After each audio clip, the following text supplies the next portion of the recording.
Assalamualaikum warahmatullahi wabarakatuh. Selamat pagi anak-anak. Hari ini kita akan belajar kembali untuk mata pelajaran administrasi pajak untuk materi SPT. Kita akan mempelajari KD baru yaitu KD 3.4, memahami bentuk-bentuk surat pemberitahuan atau disingkat dengan SPT, surat setoran pajak SSP, surat ketetapan pajak SKP, surat ketetapan pajak kurang bayar SKPKB, surat ketetapan pajak kurang bayar tambahan SKPKBT, surat ketetapan pajak lebih bayar SKPLP, dan surat ketetapan pajak nihil SKPN. Adapun keterampilan KD keterampilannya yaitu mengelompokkan bentuk-bentuk surat pemberitahuan SPT, surat setoran pajak, surat ketetapan pajak, SKPKB, SKPKBT, SKPLP, dan SKPN. Tujuan pembelajaran untuk pertemuan pada hari ini yaitu menjelaskan secara luas tentang SPT dengan benar. Anak-anak, walaupun ini KD-nya banyak, nanti waktu pertemuan kita untuk membahas KD 3.4 adalah 4 kali pertemuan, minimal 4 kali pertemuan. Adapun pertemuan pada hari ini kita cukup membahas tentang SPT. Pertama kita akan membahas tentang pengertian SPT. Apa itu SPT? SPT disingkat dengan SPT adalah kepanjangan dari surat pemberitahuan. SPT atau surat pemberitahuan adalah laporan pajak yang disampaikan kepada pemerintah Indonesia melalui Dirjen Pajak.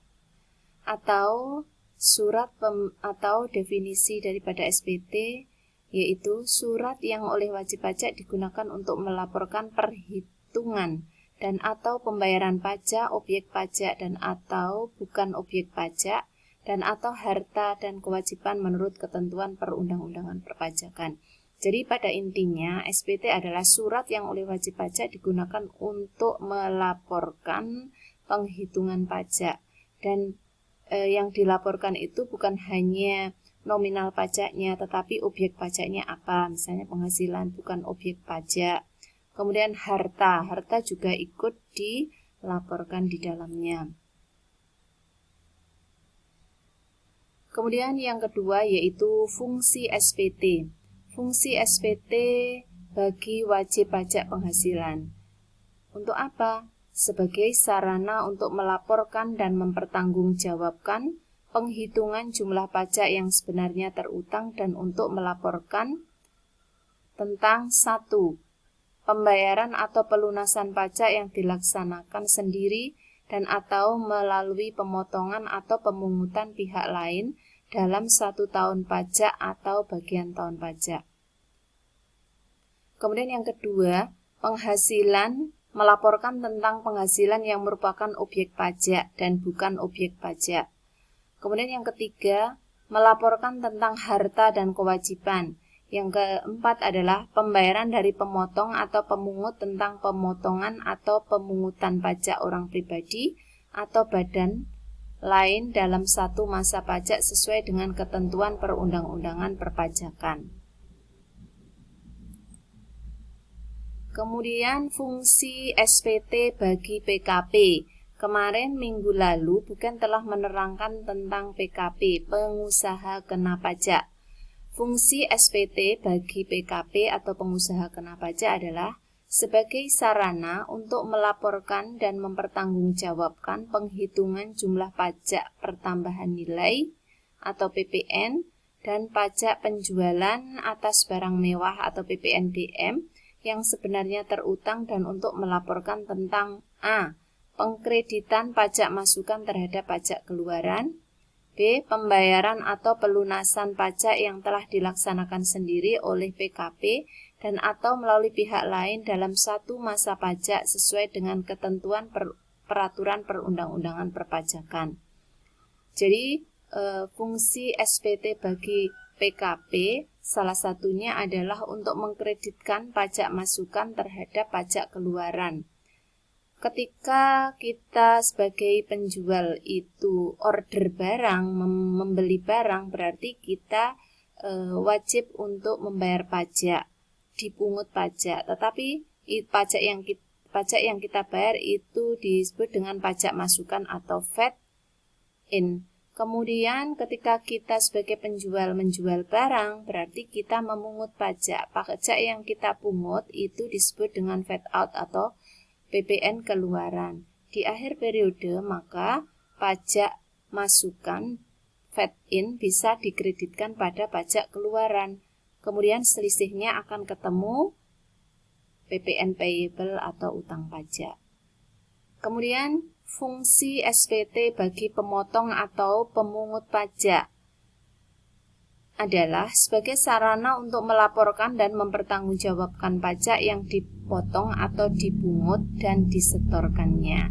Jadi fungsi SPT tadi ada 3. Yang pertama tadi adalah untuk wajib pajak orang pribadi, kemudian yang kedua adalah untuk PKP, dan yang ketiga adalah untuk pemotong atau pemungut pajak. 3. Jenis-jenis SPT. Jenis-jenis SPT sesuai dengan jenis pajaknya. Misalnya kalau pajak penghasilan itu terdiri dari SPT massa. SPT massa adalah surat pemberitahuan pajak yang digunakan untuk melakukan pelaporan atas pembayaran pajak bulanan. SPT massa ini digunakan untuk melakukan pelaporan atas pembayaran pajak yang dilakukan setiap bulan. SPT massa ini ada beberapa.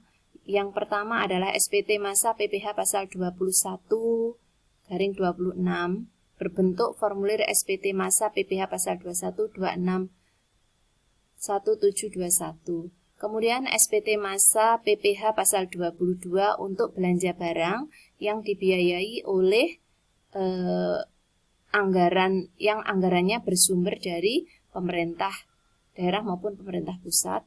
Kemudian SPT massa PPh pasal 23 untuk penyertaan modal, kemudian untuk sewa, jasa, dan lain sebagainya.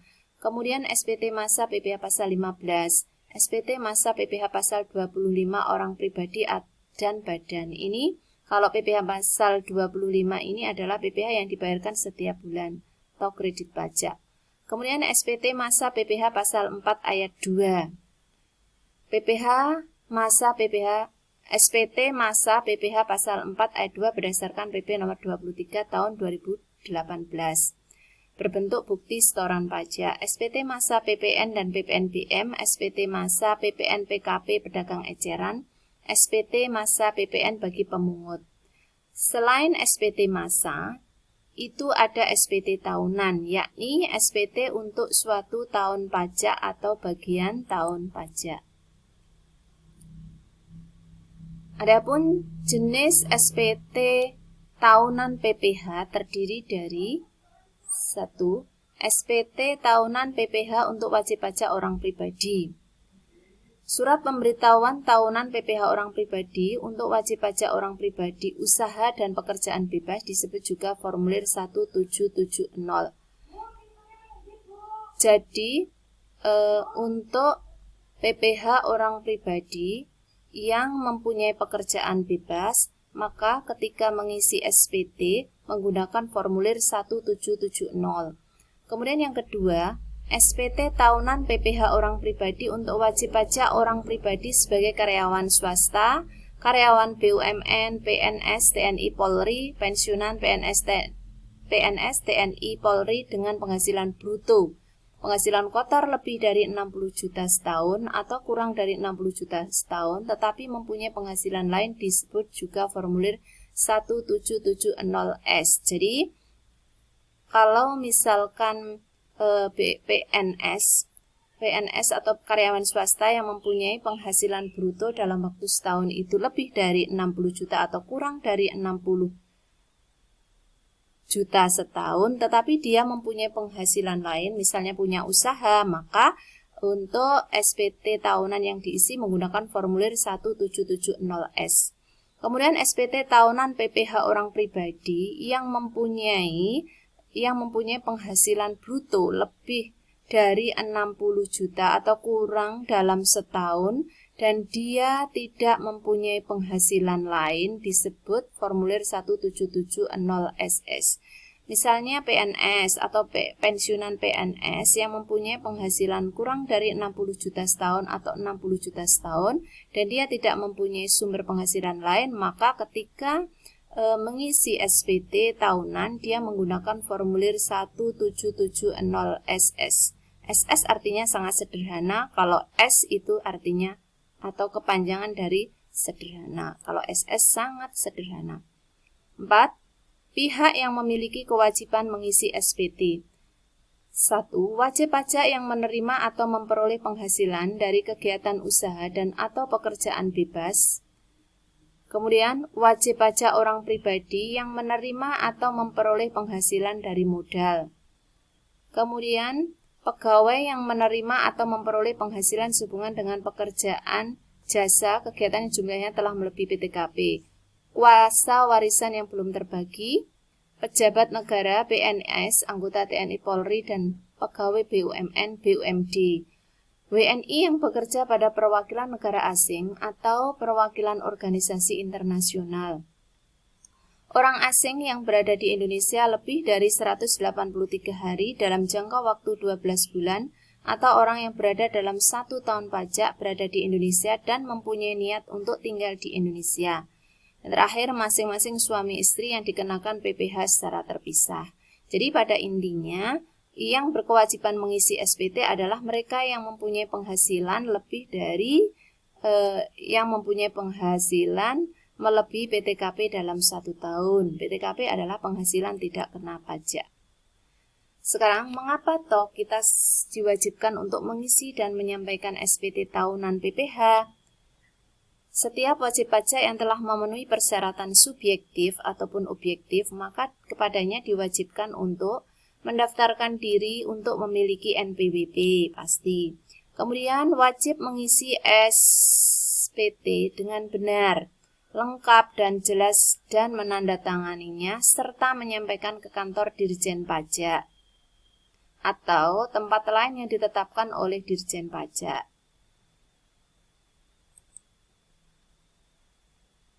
Nah, sekarang sanksi apa jika tidak menyampaikan SPT? Sanksinya berupa denda dan bunga 100% dan 100.000 dan 2% dari kurang bayar. Kemudian akan kena pidana karena alfa. Tidak menyampaikan SPT isinya tidak benar, tidak lengkap, melampirkan keterangan yang isinya tidak benar. Kemudian pidana karena sengaja.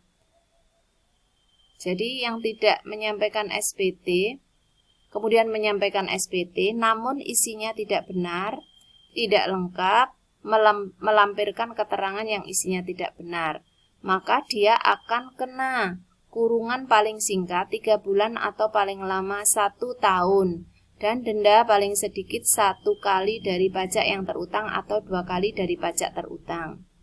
Dia akan mendapatkan sanksi berupa penjara paling singkat 6 bulan dan paling lama 6 tahun dan denda paling sedikit 2 kali dari jumlah pajak terutang dan paling banyak 4 kali dari jumlah pajak terutang. Itu sanksinya. Kemudian pengambilan formulir SPT tahunan PPh OP. Sebenarnya di mana kita bisa mengambil formulir SPT tahunan PPh orang pribadi? Yang pertama adalah dengan mendownload atau mengunduh. Kita buka situsnya Dirjen Pajak www.pajak.go.id. Kemudian yang kedua, bisa mengambil sendiri di mobil pajak keliling atau pojok pajak seperti ini. Kemudian yang ketiga, bisa mengambil sendiri di KPP, Kantor Pajak Pratama, itu kalau di wilayah Ponorogo. Tetapi kalau di Pacitan itu KP2KP, Kantor Pelayanan Penyuluhan dan Konsultasi Perpajakan. Tempat penyampaian SPT dan batas waktunya. Setelah kita mengisi SPT dengan benar, maka kita diwajibkan untuk menyampaikan SPT bisa melalui Dropbox file, dimasukkan ke file. Datang langsung ke KP2KP. dikirim via pos atau dengan melalui